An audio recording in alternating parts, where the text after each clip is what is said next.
Hello and welcome to another episode of Finders Keepers, the podcast that helps you find the best keepers for your keeper and dynasty leagues. I'm your host Jordox, and round 15 of the AFL season was a bit of a dour affair. Just about in the middle of winter now, and we only saw one team score over 100 points, and that was Hawthorn. The footy was tight, tough, and not always pretty, but certainly matched the time of year that we're in, and is a little bit of a glimpse at what finals footy might look like. Brisbane, Essendon, Sydney and West Coast all had the bye and return to action this week, and thankfully we've approached the final bye round. That's right, after round 16 we will be back to full squads, 9 games every weekend, and our fantasy sides hopefully looking as strong as they've ever looked. My fantasy weekend was possibly one for the record books. So I play in 6 leagues, 2 keepers, 1 dynasty, and 2 single seasons. And this is the first year I've been in 6 because the dynasty is a new one. And for the first time, amazingly, I actually won all 6 matchups. 6 W's. You can't really ask for much more from a fantasy weekend. Maybe if my classic side could lift a touch, but forget about that. I got 6 wins across all the drafts I'm in. The Crows had another nice win.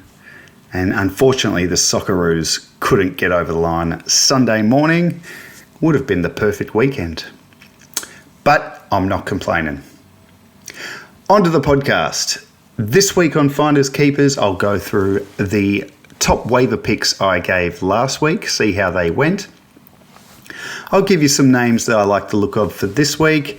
Then I'll jump into the things I noticed across the round from a keeper league perspective, of course, and then finish with some questions from you, the listener. I've got a few trades that have been sent in to me this week to have a look at, and I'll do that at the end of the episode. So let's have a look at the names I put up as my waiver picks last week. The first guy was Joel Fitzgerald, the mid-season draftee from Melbourne. At the time last week, he was only owned in 67% of keeper and dynasty leagues across the keeper fantasy platform. And 67 is not that low, but I was just surprised with all the fanfare and hype we had about this guy. And yeah, last week he delivered 26 touches on debut. This week his ownership only went up to 73%, and he was much quieter. Had the same role though in the midfield, but only scored a 48 in what was a very tough game against the Crows. Speaking of the Crows, the next guy, also from the mid-season draft, Hugo Hall-Kahan for the Crows. He was owned in 53% of leagues, and last week he scored a 75. This week he went up 62% ownership and scored a ton, up to a 104. Incredible in just his 3rd game. Love the look of him. I think he's flying, and I think anyone who grabbed him will be stoked. Next was another young player in Jai Murray, one of the Gold Coast Academy guys. He looked really good last week with a 79, was owned in 52% of leagues.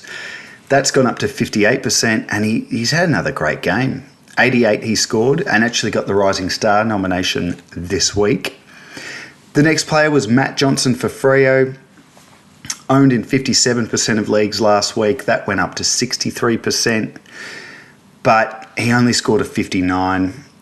And yeah, as expected, he did come back into the side, but his midfield time did drop because this was the first game he played with Hayden Young. And Caleb Sarong was back as well. So I guess that was always going to happen for Johnson there.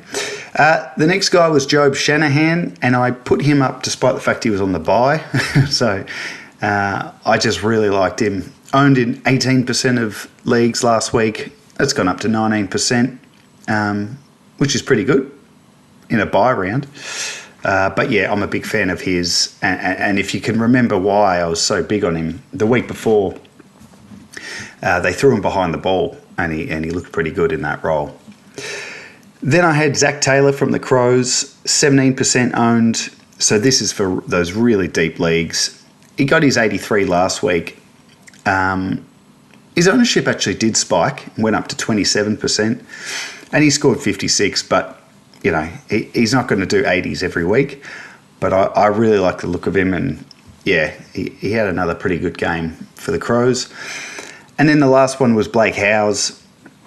I just liked some of the scores he was putting up in a bit of a halfback role. Owned in 13% of leagues last week, scored his 91, so that shot his ownership up to 18%, but he only scored a 40 this week. So this week, I've only got 4 names. I'm going to keep it nice and simple. And the number one is Jack Lukosius from Port Adelaide. And I actually tweeted about him on Friday, I think it might have been, just to make the point that, you know, this is a former number 2 pick. Yes, he's been injured. But when he went to Port Adelaide, I thought his fantasy career could be done if he was just a forward. But Port have recently come out and said, nah, we're playing him on the wing. Played in the wing in the Sandful. Played on the wing this week and looked great, but got injured and missed the second half. Now, the good news is he might actually be okay for this week, the showdown. So Lukosius is owned in 59% of leagues, scored a 58 in a half a footy, and like I said, he looks really good up on the wing, where he can just get up and down the ground and do his thing. So he's my number one with a bullet this week. Lukosius, go and get him. Has forward status, is playing midfield. The next few are for pretty deep leagues, but certainly someone who I've actually put up before, but I'm going again on Cooper Trembath. He's still only owned in 34% of leagues. Scored 101 on the weekend, but his role is evolving into something very, very tasty indeed. So he's a key forward who gets up the ground, but he's become the main CBA ruck for North Melbourne. And I'll go into more detail than numbers when I look at their game later. But Trembath is taking the most centre ball ups and then rolling forward again. Anyway, 34% owned. His scoring is very up and down, and he will let you down. So, you know, you wouldn't be too comfortable fielding him every week, but there's something very special about Trembath. And, yeah, get on. The next two, couple of Crows. First one, Mark Keane, owned in 17% of leagues. This was his first game of the year after that leg break in the off-season. And, yeah, great return to footy, especially in the fantasy world. Scored 113. Very nice. Now, I'm trying to work out if this is just one out of the box or if he's someone we should target and should get in our sides, because he's often gone up and down with his scoring. Now, the only thing that made me think, oh, maybe Keane will be a bit better in the fantasy world is he laid more tackles than usual. So if he can add tackling to his, you know, +6 game back there, maybe he can. The next Crow was Luke Nankervis, also owned in 17% of leagues, also scored a ton, a 103, and he's just looked better and better every time I've seen him this year, Nankervis.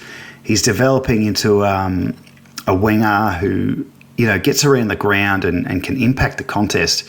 And, yeah, it's great to see. I didn't think there was a spot in the Crows side for both him and Braden Cook, but they're thriving together. And look, Nankervis is a mid only.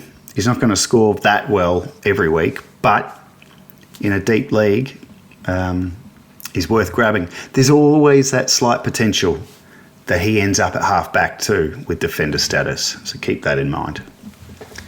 So there's my 4 names. A couple of forwards, a mid and a defender. So got the all positions covered, well, except for the ruck, of course. All right, let's get on to the things I did notice across round 15 from a keeper league perspective, of course. And the round started in pretty good fashion on Thursday night with Fremantle and Geelong. Now, this was high scoring. Both sides did score in the 90s, and Freo held on to a narrow 9-point win and just continuing this epic run that they're on. And yeah, it was a very entertaining game of footy. And no man entertained more than Luke Jackson with a huge performance. Now, rucks often go well against Geelong, so we know that, but this was just next level. I think some of the things Luke Jackson is doing this year really is next level, and he could end up being in a world of his own in terms of the type of ruck that he is. Look at his numbers: 28 disposals, 5 marks, 9 tackles, 25 hitouts, and 3 goals for a 166 score. And yeah, he's fast becoming, if not already, I think he is already the absolute number one ruck to target in a keeper league. Now, his teammate Andy Brayshaw hasn't really been himself for a couple of years now. I think Freo's style has changed and Brayshaw's become less of a fantasy gun, but this was much more like it. 132 was his score, and he had 41 touches and 7 tackles. Really big numbers, impressive too, against Geelong. So, does that mean Brayshaw's back? Oh, I'm not convinced. I think he'll remain a 80 to 95 guy with the occasional tasty ton, but yeah, it's not looking, I don't know, being negative. Maybe he is. Maybe Brayshaw's back, but this was, certainly a version of Brayshaw we haven't seen in a very long time. For the Cats, George Stevens, he was a late in last week and then held his spot this week.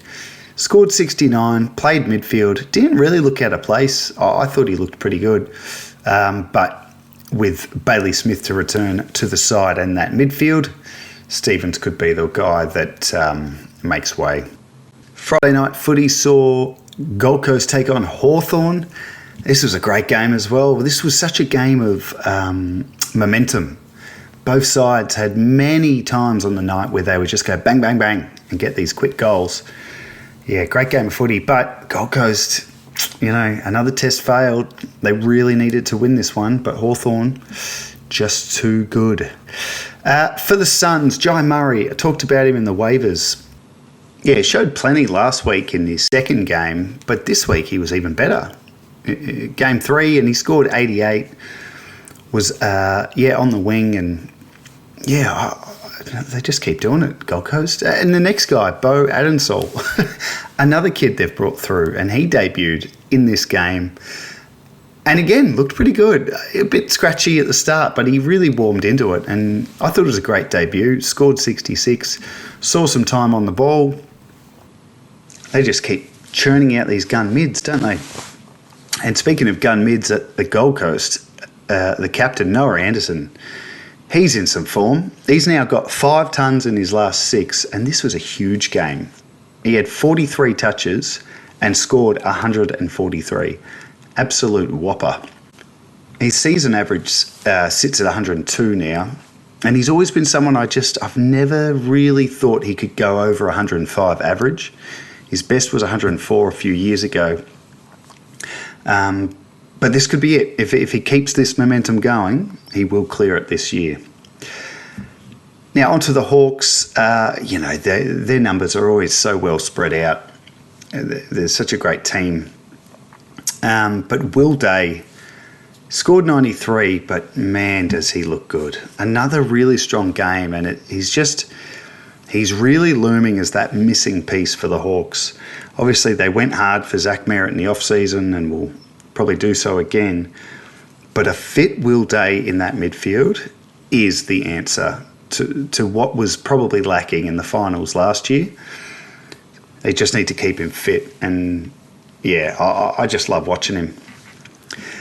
Now, they've got a couple of outs, I reckon, this week. Well, Josh Weddle will miss 3 weeks suspension, and Jarman Impey went off injured as well. So, I don't know, if a couple of those guys are out, I'm just curious what that looks like for the back 6. Does Blake Hardwick go back to the back line? or does that only happen if Jack Gunston comes in?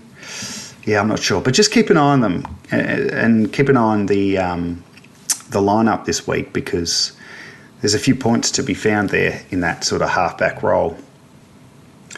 Saturday footy saw Adelaide take on Melbourne in Adelaide, and this was a real slog, real high intensity, high pressure game. Thankfully, the Crows held them off, but geez, the D's look good. Their pressure was just immense, and yeah, really, really good test for the Crows. Real test for the D's, and I've seen a few in the media saying, "Oh, they had to win this one," but geez, from where they've come from, I reckon they're doing pretty well, Melbourne. Anyway, on to the fantasy. So I spoke about Mark Keane and what a return it was for him with a 113. 10 marks, but as I said when I was talking about him in the waivers, he laid 5 tackles, and he's never done that before. He's laid 4 tackles before, but never 5. So I just wonder if he's a bit of a... Yeah, I don't know. I'll watch him close this week. But yeah, it's great to have him back as a Crows fan anyway. Nankervis, 103. He was a waiver guy as well at the start. Just one of his best games at the level. 22 touches at 100% disposal efficiency, playing on the wing, and yeah, just a second fantasy ton in his career. But yeah, good signs. And Hugo Hall-Kahan, a guy I mentioned at the start as well, 104, third career game, and yeah, continues to impress. The Crows like it in his hands, and they get it to him. He's taken a lot of marks back there. Yeah, great pickup he's been.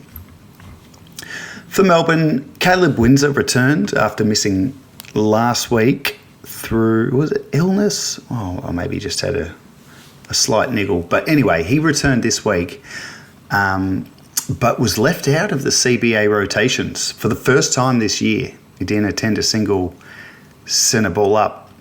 Played wing and on the flanks, but it was Fitzgerald who kept the spot in the middle. So, yeah, interested to see what that looks like this week. Does Windsor go back in, or do they start to just use him on the outside a bit more? Anyway, scored 64, which is neither here or there, but that's kind of what you get with Windsor at this point of his career. Now, Jack Steele, one of my all-time favourite non-Crows. He's really dropped off. Scored 64 in this game, and I'm trying to work out why he's dropped off so, not significantly, but geez, he hit the ground running as a demon, didn't he? His first month or so, he was really hot, but yeah, been quiet ever since. So what is it? What is he not doing? He's not taking marks around the ground. So that's problem number one. And then the second issue is just not getting enough kicks. It really is that simple. He's not kicking the footy enough. Across rounds 1 to 7, he had double-digit kicks every week. Since then, he's only done that once with, majority of games, single-digit kicks. So he's very handball happy. He's not taking marks around the ground. He's tackling plenty. His role hasn't changed. Maybe he's just, getting tired, and the buy has come at a really good time. We'll see, but 64 from Jack Steele. It ain't it, Jack. It ain't it. Saturday twilight was the Giants and the Blues, and geez, Carlton, they just keep on going, don't they? 5 on the bounce, if you don't mind. And, the thought of them playing finals after sacking the coach was a bit of a joke a few weeks ago, but it is dead set on track. Really impressive win.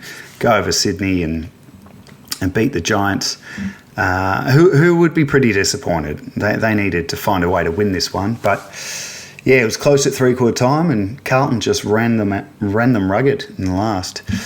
I actually don't have anyone from the Giants to talk about. I'll just look at a couple of Blues.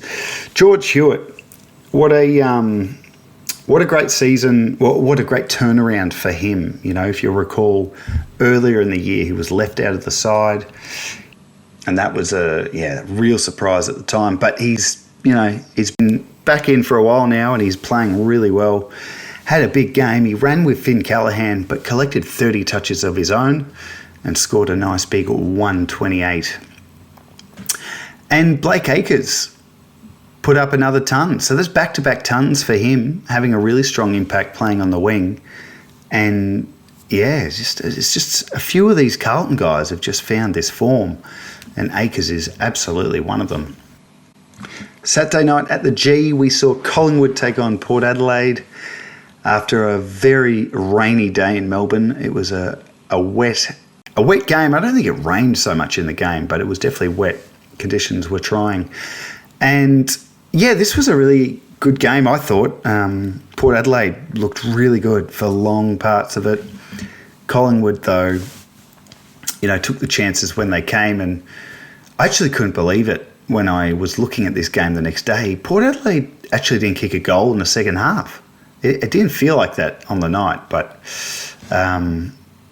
so yeah, another good effort from Port, but again another loss. So hopefully that continues for one more week, because we do have the showdown next week.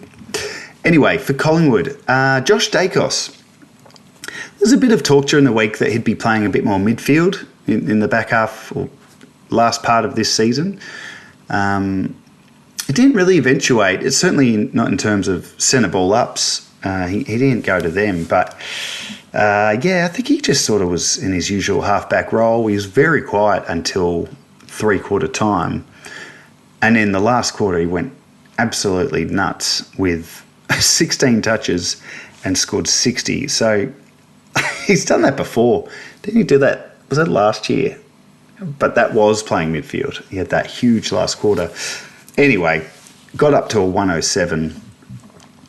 More than 50% of his score and touches were all in that last quarter. So Dacos owners of the Josh variety would have been loving the way he finished. Ed Allen only scored 47, so nothing in his score got me excited, but maintained that midfield role tagging, and he kept Zach Butters to just 25 touches, which is pretty good. I think he's pretty hard to stop, Butters, and yeah, so he's got himself a bit of a tagging role, Allen. It's just whether he can then convert that into getting the footy himself and being someone that we are looking at for our fantasy sides. Ned Long owners will be happy with this game. He returned to the side after a pretty unfortunate sort of run where he was moved out of the midfield to the forward line, where he did get forward status, but his scores dropped right off, and then he was dropped. But he was back in this week, back in the CBA rotation, so back in the midfield at times. 24% was his centre ball up attendance percentage, and that's his highest since round 8. Scored 75, has forward status. Things could be turning around again for Ned Long owners, but I guess we'll see what the next few weeks looks like. Now, they had the debutant, Sam Swadling, came in for his first game. Was very quiet early, but he worked into the game. He had 18 touches, scored 56, and I think he holds his spot. He looked all right. And he's definitely someone who's come in with a bit of fanfare about his fantasy game. So, yeah, if he can start putting a few games together, I think we might start to see some good scores from him sooner rather than later. Over to Port Adelaide, and Jason Burgoyne had an interesting game. I talked about him a few weeks ago, starting to play a little bit on the ball. And this week, yeah, he had heaps of time on the ball. 57% CBAs for him this week. He laid 6 tackles too. So obviously this role is going to help him lay more tackles as well as finding the footy, which he's very good at. Scored 102, and yeah, I don't know. I hope they persist with it. I reckon Burgoyne could develop into a midfielder, and that could certainly be something that, gives us more confidence that he's going to score really well most weeks, because at the moment he looks fantastic, don't get me wrong, but sometimes he gets stuck on a wing or he's quiet. I think if he's on the ball and half-back, on the ball, half-back, well, it sounds like his mate Nasiah Wanganeen Miller up over at St Kilda, and he's pretty good.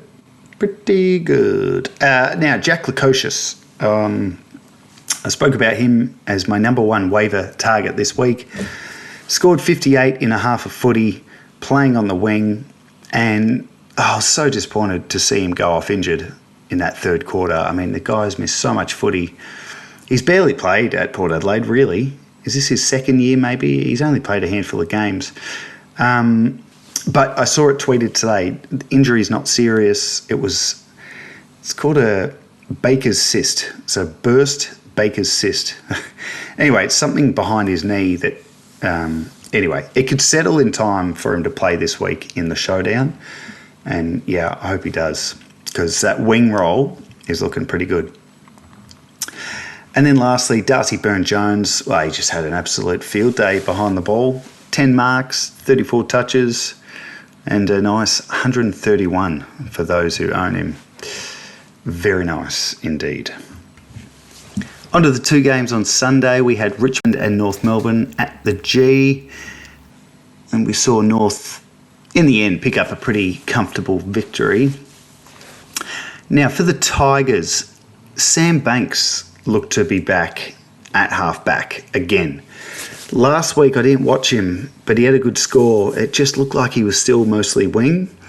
But looking at the heat map for him this week, I think he was back at half-back, and that's a second good score in a row.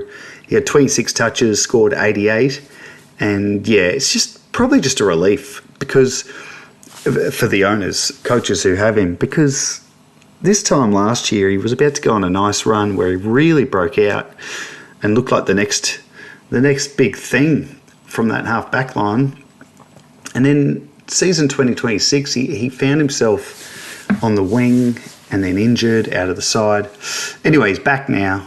Looks like he's playing half-back. Happy days.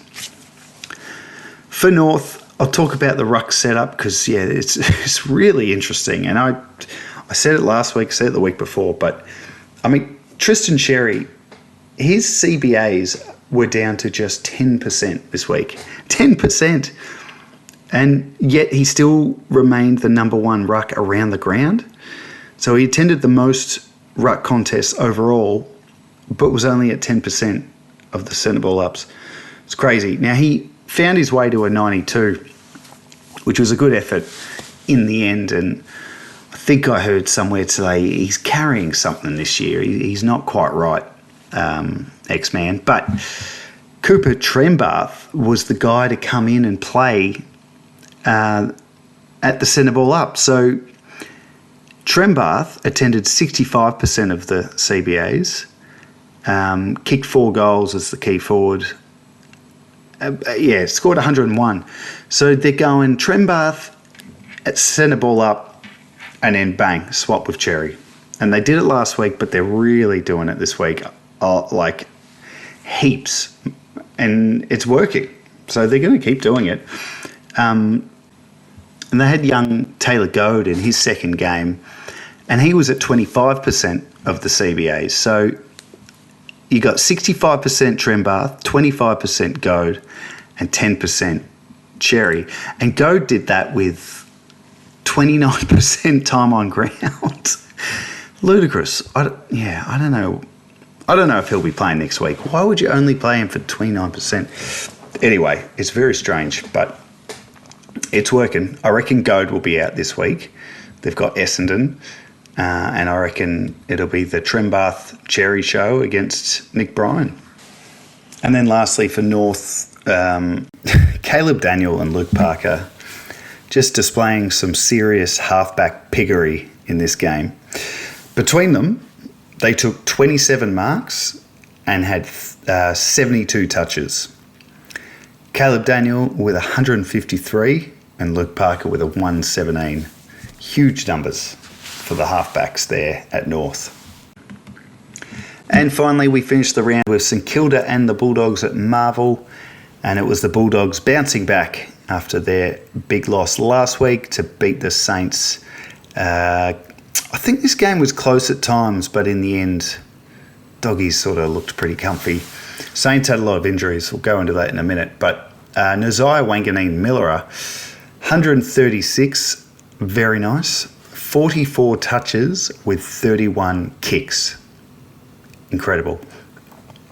Now, I want to say something about Wanganeen-Miller and the reactions we sometimes give in the footy community when a player has a heap of the ball and doesn't necessarily do a lot with it. I've seen people coming and saying Wanganeen-Miller is so overrated, you know, he had 44 touches and, you know, only 5 score involvements or whatever it is. I just don't understand why we do this. So if he'd had 24 touches with the same impact and whatnot, would we be talking about how overrated he is, or would we just say, nah, he didn't have a great game, it happens?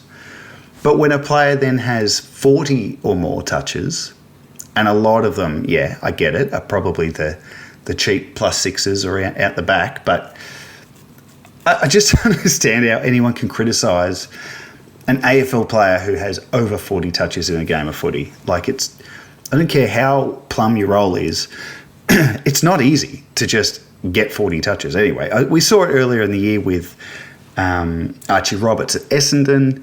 You just see it all the time. Someone has a huge amount of numbers but doesn't necessarily kill the opposition, and then we just go and attack that player. I don't get it. Anyway, bit of a rant there. Yeah. Now, Rowan Marshall. Oh boy, Rowan Marshall owners. Haven't they been on a journey in the last 12 months?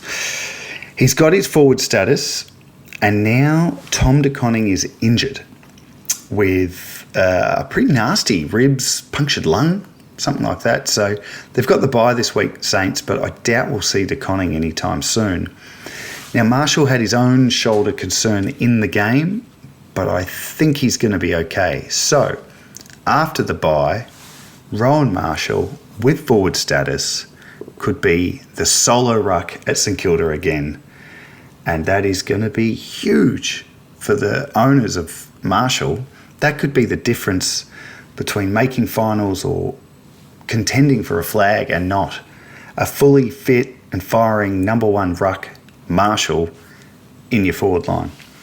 Scored 96 in this game, and we'll see what happens after the bye. Now, speaking of which, after the bye, the Saints, I don't know, they had some big numbers. This was a high-scoring fantasy game, but I don't know if the midfield needs a bit of a change. And Mateus Filippo was dropped, rightfully. He was awful the week before, but he had a big VFL game, and I reckon he's a huge chance to come back after the bye and hopefully just release him into the middle. No more forward pocket stuff, just put Filippo on the ball and give him a chance. Let's just see if he can start to recreate the little bits we saw a couple of years ago. But low time on ground, playing deep in the forward line, it's just not what's going to unlock this kid, in my opinion.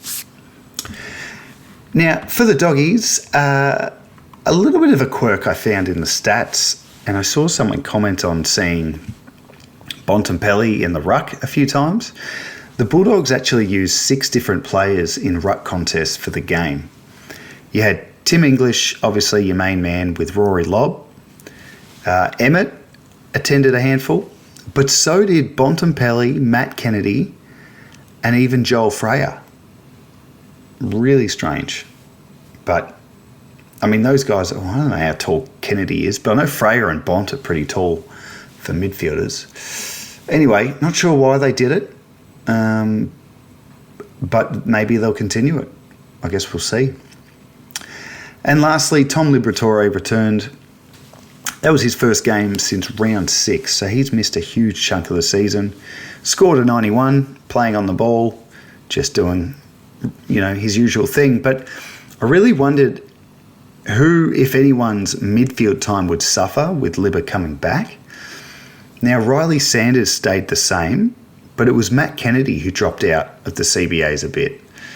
Don't know what it looks like moving forward, but yeah, a bit of a watch on that midfield mix. Joel Freyer's numbers were up as well. Yeah, it might change week to week depending on who they're against. But that's it. They're the things I noticed in round 15. And I already can't wait for round 16 to get started to see if any of those trends continue that I've picked up on. So let's jump into the questions from you, the listeners. Before we do, though, just a reminder, if you're enjoying Finders Keepers, make sure you've liked, subscribed wherever you're listening. Give us a 5-star review if you think the pod is worthy. Actually, even if you don't, just do it anyway. And reach out to me on X at FindKeepAFL to keep up to date with what's happening on the podcast, and also to drop me a line. Send me any questions you have on Keeper League, Draft League, anything fantasy, anything footy.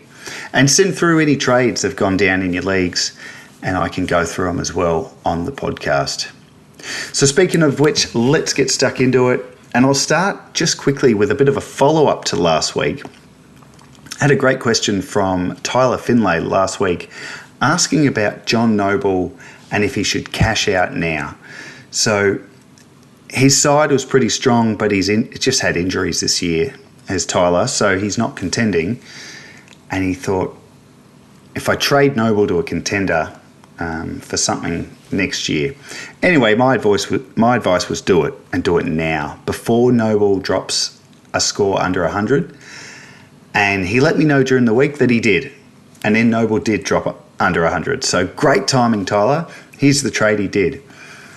He traded Noble and Sam Berry for Tom Green and Liam Baker. It's very nice. I'm probably the world's biggest Sam Berry fan, so maybe my opinion on that is clouded. I don't know if I'd trade him out, but no, certainly to cash in on Noble and what he's doing and to turn him into Tom Green, who's obviously out for the year and will return next year, I think it's really good business and well played. Liam Baker, I mean, he could be okay. Not sure he stays on your list for next year, Tyler, but certainly turning Noble into Tom Green is the exact move I would have tried to do myself. So well done. Now, I've got a few more trades to look at this week. Let's start with Josh Simpson. So that's at JJ Simpson on X. And he sent me this trade. It's a 10-team league with 19 keepers. It always makes me laugh that how do we come up with how many keepers? 19 is such an odd number. I've got a league where it's 20. I've got a league where it's 15. And yeah, it just cracks me up. You see these random numbers. Anyway, not the point, Jordan. So the trade goes like this. Sam Walsh, Jordan Sweet, Sam Wicks in exchange for Matt Rao, Harry Dean and a first-round pick. Now, this trade did go through before round 15, so before Sam Walsh's a really nice game. But, yeah, so what is it? We got Walsh, Sweet and Wicks for Rao, Harry Dean, first-round pick. So let's just look at the steak knives first. That's Sam Wicks for Harry Dean. I'd much rather Harry Dean myself. Wicks has been handy. I mean, he can pop a score from time to time, but Harry Dean is something about him. He could really be something, not for a while now, but not for a long time, but eventually he's a good prospect there. So then it's really just Sam Walsh and Jordan Sweet for Matt Rao and a first-round pick. Now, I find it pretty hard to separate Walsh and Rao, if I'm honest. Who would I rather have? I feel like I have more faith and trust in Rao, but I think Walsh could hit the higher scores if he ever finally gets going. So hard to know which one I'd take there. And then you throw in Jordan Sweet for a first-round pick. I think that's pretty good for the guy getting Sweet. Just assuming it's not just as a backup ruck. This person is obviously after a number one ruck. I think Sweet has just quietly gone under the radar this year and is just quietly putting out some good scores, and I think he's pretty safe. So I really can't sort of pick a winner in this one. Maybe I'd land on Walsh and Sweet with Wicks over Rao, Dean and the first round pick. Yeah, I'd be taking Walsh and Sweet for sure. But it's a great trade. It's certainly one I've had to think about.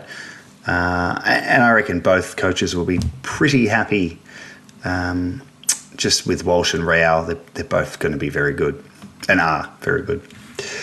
So thanks, Josh. That was a good one. Next one is from @NZajak2, who's put a few in recent weeks. So thanks, mate. And this is really interesting, actually. Tim Taranto for Nate Caddy and a first-round pick. Now, my first thought looking at this is it is way unders for Tim Taranto. But the more I sort of think about it, because there's no, I don't know how big the list sizes are and the league size, etc. But I'm guessing there's not a lot of forward prospects floating around for free. So Nate Caddy, I've really got a good feeling about him. I think he's going to be very good in a few years.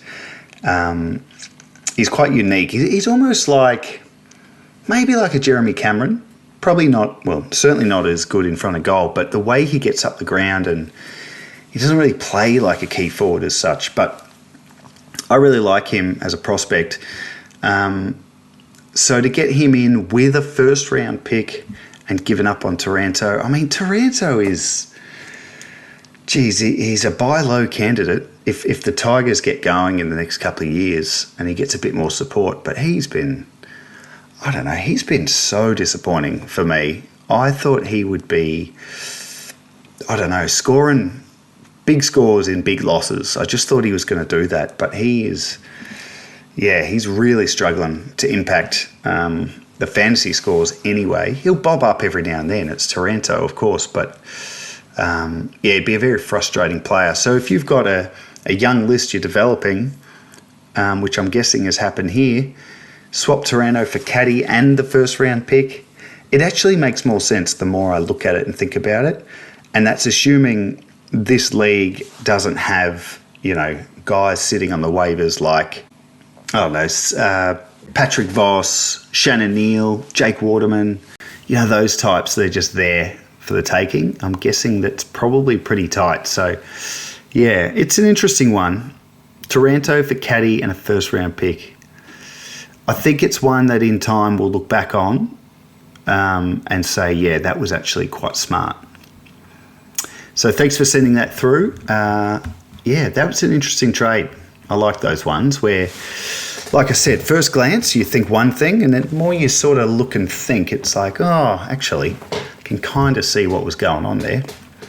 So thanks for sending that one through. And then lastly, question from Chris Stewart @Wizard3 on X, and he says, "Hey Jordox, big fan of the podcast, listen every week." Well, firstly, thank you, Chris. That's awesome to hear. And he says, "I play a deep Dynasty Keeper League on AFL Fantasy, 22 players on the roster, and we can keep all 22. And there's 16 teams. I drafted Sid Draper last year, and I know he's had a horror run with injuries. I don't need to drop him, but it's just hard to keep the faith. Will he be a fantasy gun? As you're an Adelaide man, thought you might have some more insight. Cheers." Great question, and I'm sure you're not the only Sid Draper owner who's thinking that about him. I actually have him in my home league. I traded Darcy Wilson for him start of last year. And I'm having similar thoughts, but no, we just have to sit tight because I was worried, and I am worried about his injuries, particularly the groins. When a young player has groin issues this early in their career, it always has me a bit nervous. But he's just been unlucky. He finally was back recently, then he copped that fractured jaw in the sandful, and now he's back again. So, it's hard to sort of say definitely he'll be a keeper, fantasy gun, but certainly if his body allows him to play, he will be a fantasy gun. There's not really any stats from last year to help back that up. He was just used as the sub so much last year. But when he was playing and when I watched him, I'll tell you actually, I remember I went over to Adelaide for Gather Round last year for Adelaide Geelong. And Geelong beat us, of course. And I was there live, and there was this great play where a player came in, it was contested ball, came in, swung out of the contest, and away he went. And I actually thought it was Jordan Dawson because I thought, wow, go Dawson, great play. And then I looked at the number on the back and it was Sid Draper. So, yeah, I don't know. I think he's going to be very special. You've just got to be patient. And, that's what I'm sticking with.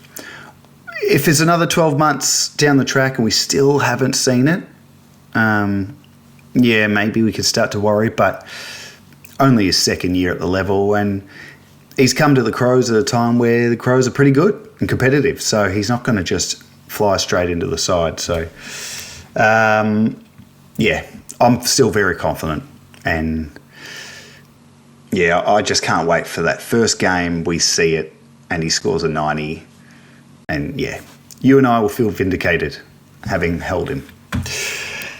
So I hope that helps. I'm probably a bit biased because I am a Crows man, but he's got something special, and we're going to see it at some point. So thanks, Chris. Hold on to Sid, and you'll be rewarded. Thanks for the question, mate, for your kind words, and for contributing to Finders Keepers this week. And that is a wrap. That'll do us.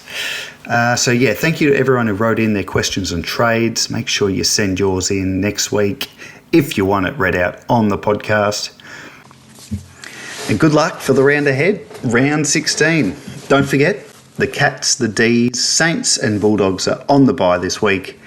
And then from round 17, regular transmission will be resumed with all teams playing again. Can't wait.